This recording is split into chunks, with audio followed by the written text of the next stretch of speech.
우리 주 예수 그리스도로부터 은혜와 평강이 여러분과 함께 하시기를 바랍니다.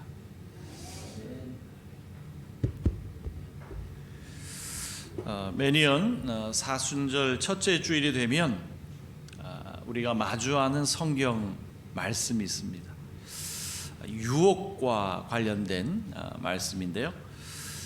오늘도 우리는 이 복음서 말씀을 통해서 예수님께서 사탄의 유혹을 물리치시는 이야기를 읽었죠.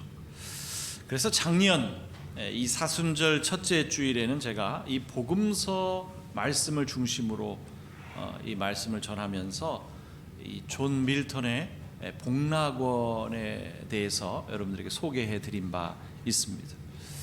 이 존 밀턴의 복락원은 그리스도께서 이 사탄의 유혹을 물리치심으로 인류에게 상실했던 그 낙원을 회복시켜 준다는 서사시이기 때문이죠.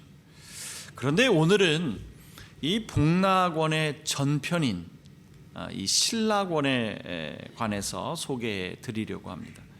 그러니까 순서가 좀 바뀌었는데요. 이 신락원이 먼저 오고 복락원이 와야 하는데, 이 신락원은 아담과 이브가 사탄의 유혹에 넘어가서 낙원을 상실한 이야기, 오늘 우리가 읽은 이 창세기의 말씀을 소재로 한 이 대서사시이기 때문이죠. 그러니까 오늘은 창세기 말씀을 본문으로 삼겠다, 이런 이야기가 되는 거죠.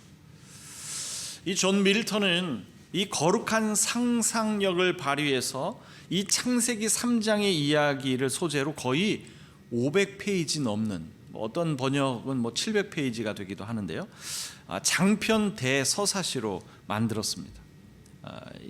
그의 대표작이라고도 할 수 있겠죠. 이 전체적인 줄거리를 보면 하나님께서 창조하신 인간을 사탄이 유혹해서 유일한 한 가지 계명, 이 선악을 알게 하는 나무의 실과를 따먹지 말라고 하는 그 계명을 어기게 함으로 결국에는 낙원을 상실하게 된다는 이야기. 그래서 이 창세기 3장의 내용과 크게 다르지 않습니다. 다른 점이 있다면 이 작가의 상상력이 동원된 방대한 서사시라는 점이죠. 그리고 이 사탄의 묘사가 아주 입체적이고 재미있는 캐릭터로 등장합니다. 이 사탄의 캐릭터가 너무 매혹적이라서 논란이 되기도 했던 작품이죠. 이 하나님의 말씀을 하나의 문학 작품으로 접근하는 것이 괜찮으냐, 이런 논란거리가 될 수도 있겠지만, 여러분, 우리 손에 들린 하나님의 말씀도 결국은 인간의 언어로 기록되어서 우리에게 주어졌다는 사실, 이것을 생각한다면 이 존 밀턴의 작품을 통해서 우리는 우리 신앙에 도움이 될 만한 부분을 충분히 찾을 수도 있다라는 생각이 듭니다. 이 신락원은 사탄의 이야기로 시작합니다. 한때 천사였던 사탄이 하나님을 반역하게 되는 것이고요, 그 일로 인해서 지옥으로 내쫓깁니다. 하지만 이 거짓말에 능한 사탄은 천사들을 현혹해서 하나님과 전쟁을 준비하게 되지요. 결국 대천사장인 미카엘과 전쟁을 치르게 되고요, 하나님의 독생자가 이 전쟁에 참전하면서 사탄은 결국 패배하게 되고요, 다시금 지옥으로 떨어져서 더욱 고통스러운 벌을 받게 됩니다. 그런데 사탄은 이 싸움을 멈출 생각이 없어요. 어떻게 하면 하나님께 복수할 수 있을까? 어떻게 하면 하나님을 가장 아프게 할 수 있을까? 이런 기회를 엿보다가 하나님이 새로운 세상을 창조하고 그 안에 아름다운 인간을 창조했다는 것을 알게 되면서, 이들을 공략하면 내가 승산이 있다, 이렇게 생각을 하죠. 그리고 인간을 유혹해서 그 유혹을 성공하게 된다면 이것보다 더 멋진 복수는 없을 것이다, 이런 생각을 하게 돼요. 그래서 인간에 대한 이 사탄의 공략이 성공하기까지에는 우여곡절이 많이 있습니다만 결국은 이 사탄의 계획이 성공하면서 인간은 타락의 늪에 빠지게 되지요. 그렇게 해서 인간이 에덴 동산에서 추방을 당하게 된다는 이야기가 바로 이 신라권의 이야기입니다. 내용 중에 한 대목을 여러분들에게 좀 소개를 해드리자면, 그러니까 하나님께서 독생자에게 하시는 말씀이거든요. 그 대목을 좀 소개를 해드리면, 나로서는 인간을 의롭고 바른 존재로 창조했고 타락의 유혹을 충분히 이길 수도 있는 힘도 주었지만 타락한 것은 그의 자유다. 유혹을 견딜 수 있는 자유, 타락할 자유, 인간에게는 그러한 자유가 주어졌다, 이렇게 말해요. 만일 인간에게 자유가 없다면 진실한 충성심과 변함없는 믿음과 사랑을 어떻게 증명할 수 있겠는가? 인간에게 자유가 없다면 자유롭게 나를 섬기는 것이 아니라 어쩔 수 없이 수동적으로 섬기는 것이 되고, 그렇게 되면 그것은 내게 복종하는 것이 아니라 운명을 섬기는 것에 지나지 않는 것이 아니냐. 그런 것이 무슨 의미가 있겠느냐, 이런 말씀을 하세요. 하나님께서 독생자에게 하는 이야기라는 거죠. 여러분, 이 이야기가 성경에 기록된 말씀이 아니라 작가의 상상력으로 만들어진 하나님의 마음과 생각이지만, 하나님의 생각을 왜곡했거나 조작한 엉터리라고만 이야기할 수 없는 부분이 분명히 있죠. 여러분, 인간이 타락한 것이 누구 책임입니까? 누구 때문이죠? 이런 근원적인 질문을 우리가 받게 되면 어떻게 대답하겠어요? 하와 때문이에요? 하와 때문입니까? 인간의 의지를 완전히 지배하고 장악하려고 하지 않았던 하나님에게 그 원인을 돌릴 수 있을까요? 아니면 태초에 인간을 타락하도록 유혹하고 지금까지도 끊임없이 우리를 유혹하고 있는 사탄에게 그 원인을 돌려야 할까요? 그것도 아니라면 우리 집사님께서 이야기한 것처럼 그 유혹을 뿌리치지 못한 여자 하와에게 그 책임을 돌려야만 합니까? 그럴 수 있어요? 만약 그렇다 하더라도 인간의 책임이 가벼워질 수 있습니까?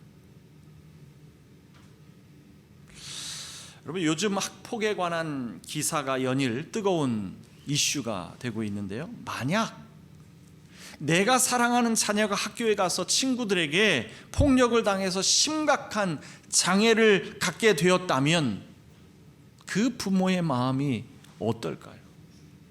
죽여버려요? 너무 솔직한 거 아니에요? 이루 말할 수 없는 분노가 치밀어 오르겠죠. 그런데 불행하게 그 학생의 아버지가 자신의 분노를 다스리지 못하고 내 자식에게 폭력을 가했던 그 학생에게 찾아가서 더 큰 폭력으로 안갚음을 했다면, 여러분, 이 아버지가 법적인 책임으로부터 면할 수 있습니까? 그래요? 원인 제공은 그 내 자식에게 폭력을 가한 그 학생에게 있는 거잖아요. 원인 제공은. 그렇다고 해서 이 아버지가 법적인 책임을 면할 수 있느냐고요.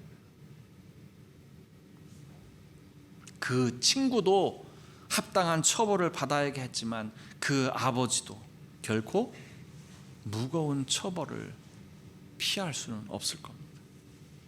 마찬가지로 우리는 사탄이 우리를 유혹했다 하더라도 그 유혹을 이기지 못한 인간의 책임을 묻지 않을 수 없다는 거죠.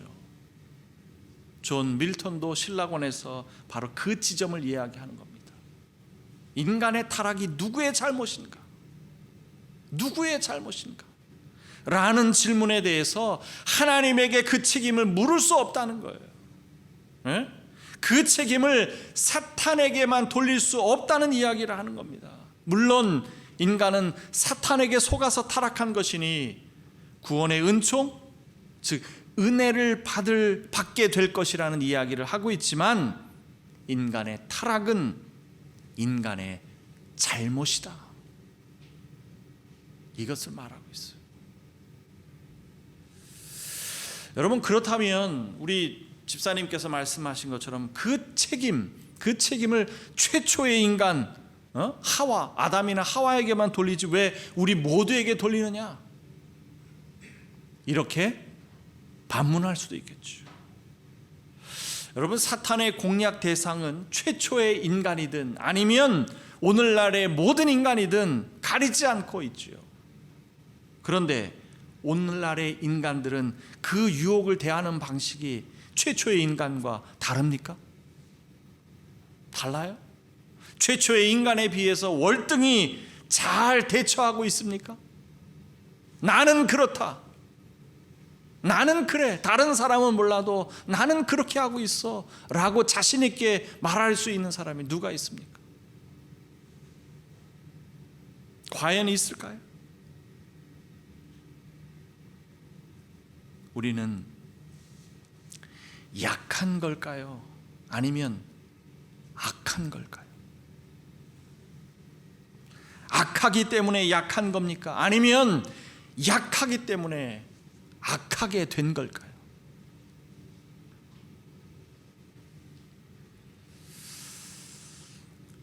니체가요, 이 도덕의 계보라고 하는 책에서 약자들을 경멸하는 글을 투박하게 던집니다. 근데 니체가 말하는 이 약자라고 하는 것은요, 우리가 통상적으로 이해하는 힘이 없는 사회적 약자를 말하는 것이 아니에요.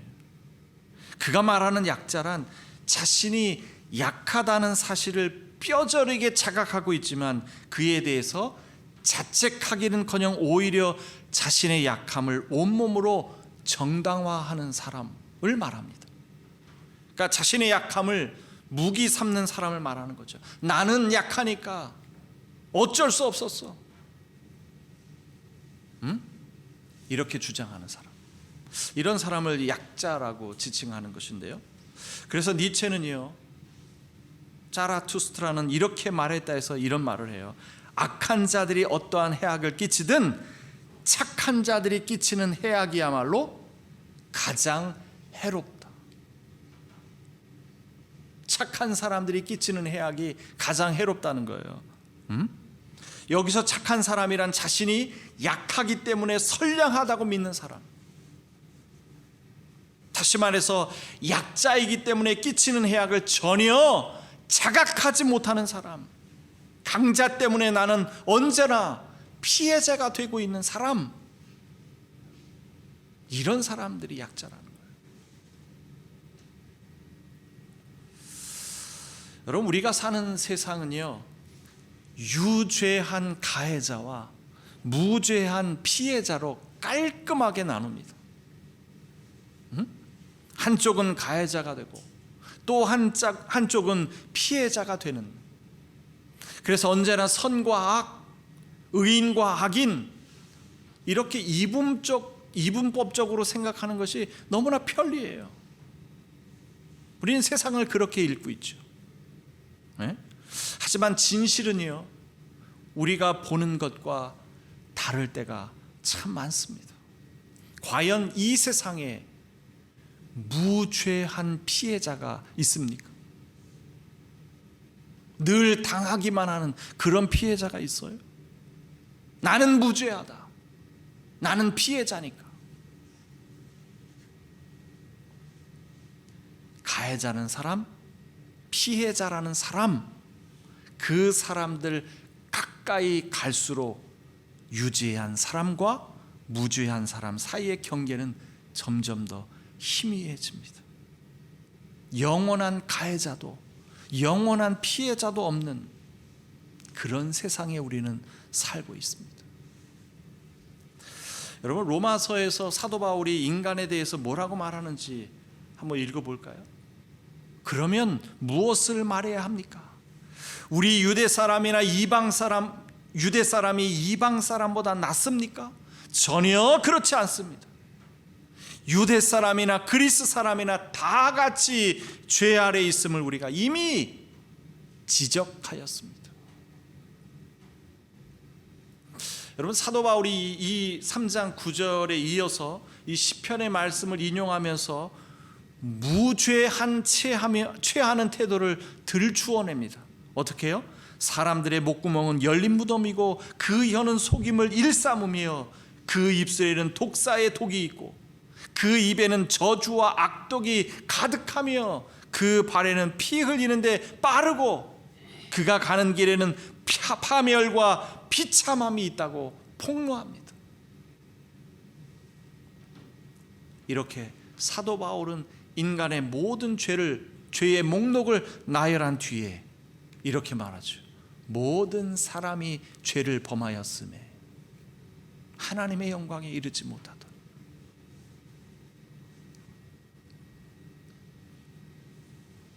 사람들은요, 피해자는 절대적으로 순수하고 가해자는 절대적으로 악하다라고 보는 경향이 강합니다. 순수한 사람과 타락한 사람, 이 대조시키려고 하는 경향이 아주 뚜렷하죠. 여러분, 우리가 뉴스를 볼 때를 생각해 보면 그렇지 않아요? 순수한 사람과 타락한 사람, 죄를 범하는 사람과 당하는 사람. 그런데 이 세상을 순수 대 타락이라는 구도로 순진하게만 볼 수 있느냐고요. 이 세상을 잘못 해석하고 있는 것 아닙니까? 이 세상을 순수 대 타락으로 보려는 그 시도 자체가 인간이 타락했다는 방증이죠.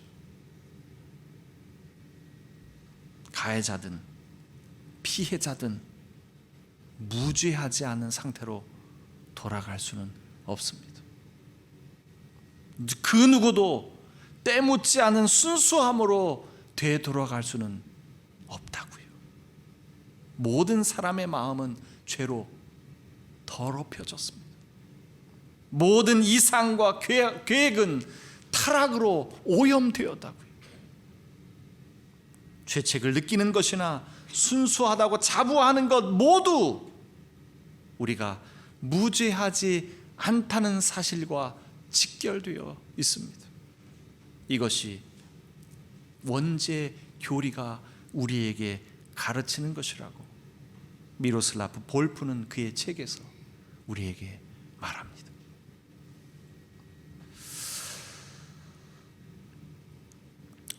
우리는 무죄하지 않다라는 것을 여러분들에게 신랄하게 이야기했습니다. 우리는 과연 희망이 있는 걸까요? 무죄함이란 없고 우리는 그저 무기력하게 오름이 그름이고 그름이 오름인 세상을 응시하며 살아야 할까요?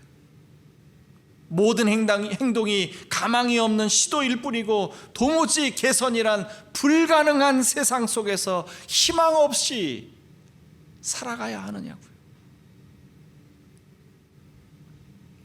그럴 리 없겠죠. 십자가에 달리신 무죄한 희생자가 우리 곁에 있는 한 그런 일은 절대로 없습니다. 타락한 인간은 끊임없이 의인과 악인으로 나누고 순수한 사람과 타락한 사람, 무죄한 사람과 유죄한 사람으로 나누어 서로 싸우고 있지만 이들 모두가 죄에 빠져 있는 사람이라고 하는 것을 폭로하시고 그 받을 자격이 없는 이들에게 한없는 은총을 베풀어 주시는 십자가에 달리신 예수 그리스도께서 우리 가운데 있는 한 우리에게는 희망이 있습니다. 모든 인간이 죄를 범하였다고 고발하는 로마서 3장 23절로 이야기는 끝나지 않습니다. 이 다음 구절 24절을 한번 열어볼까요? 그리스도 예수 안에 있는 속량으로 말미암아 하나님의 은혜로 값없이 의롭다 하심을 얻은 자 되었느니라. 악의 기원은 무엇입니까? 아우구스티누스는 하나님으로부터 떠나 있는 것이 악이다 이렇게 말했죠. 의로우신 하나님을 외면하는 것이 악입니다. 이 악을 극복하는 길은 하나님께로 돌아가는 것 외에 다른 길은 없습니다. 하나님 아버지께로 돌아가는 길은 예수 그리스도를 통하지 않고는 갈 수가 없다고 성경은 말하고 있죠. 이것이 우리가 예수 그리스도가 필요한 이유이고 우리가 예수 그리스도를 믿는 이유입니다. 모든 지각에 뛰어난 하나님의 평강이 그리스도 예수 안에서 여러분의 마음과 생각을 지킬지어다. 아멘.